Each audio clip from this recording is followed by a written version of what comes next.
Hello viewers, welcome to my channel মৌয়ের সাথে রান্নাবান্না। আশা করি সকলে ভালো আছেন।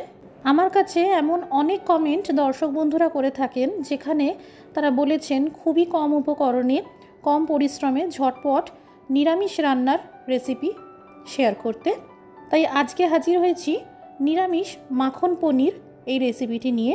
মাত্র 20 থেকে 30 মিনিটের মধ্যেই এই রান্না হয়ে যায়, আর এই রান্নায় কোনো রকম তেলের ব্যবহার হয় না। এখানে 300 গ্রাম পনির আছে, চৌকো শেপ করে কেটে নেব। আপনাদের যেমন পছন্দ সেইভাবে কেটে নিতে পারেন। এই দেখুন, বেশ মোটা চওড়া রেখে চৌকো করে কেটে নিলাম।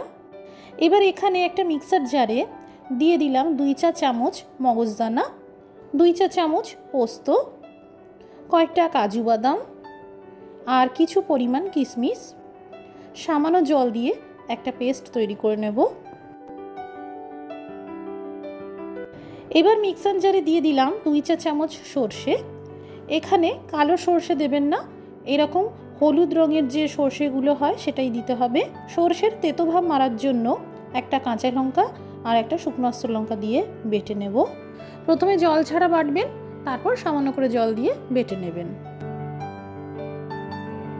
এখানে নিয়েছি একটা ফ্রাইং প্যান। প্রথমে দিয়ে দিলাম এই পোস্ত, কাজু আর মগজদানার পেস্ট। এবার দিয়ে দিলাম সর্ষের পেস্ট,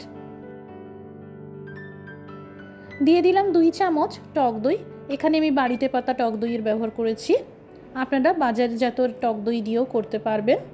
ভালো করে সব কিছু মিশিয়ে নিলাম।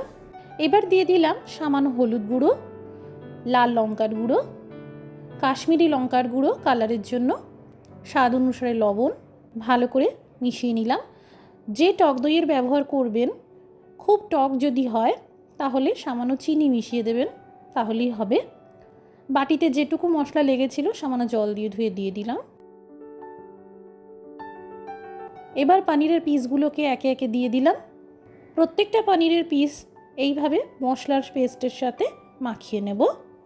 আজকের এই চটজলদি এবং সহজ রেসিপিটি ভালো লাগলে লাইক দিয়ে শেয়ার করে দেবেন, আর প্রতিদিন এই রকম নতুন নতুন রেসিপি পেতে আমাদের চ্যানেলটি সাবস্ক্রাইব করে নেবেন।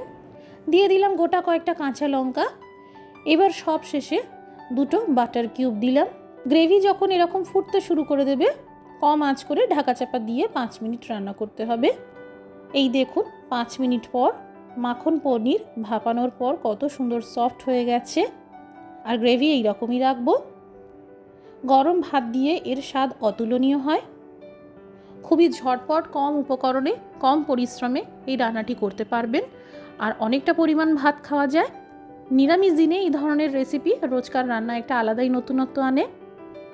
আজকের রেসিপিটি দেখার জন্য অসংখ্য ধন্যবাদ। সবাই ভালো থাকুন, সুস্থ থাকুন।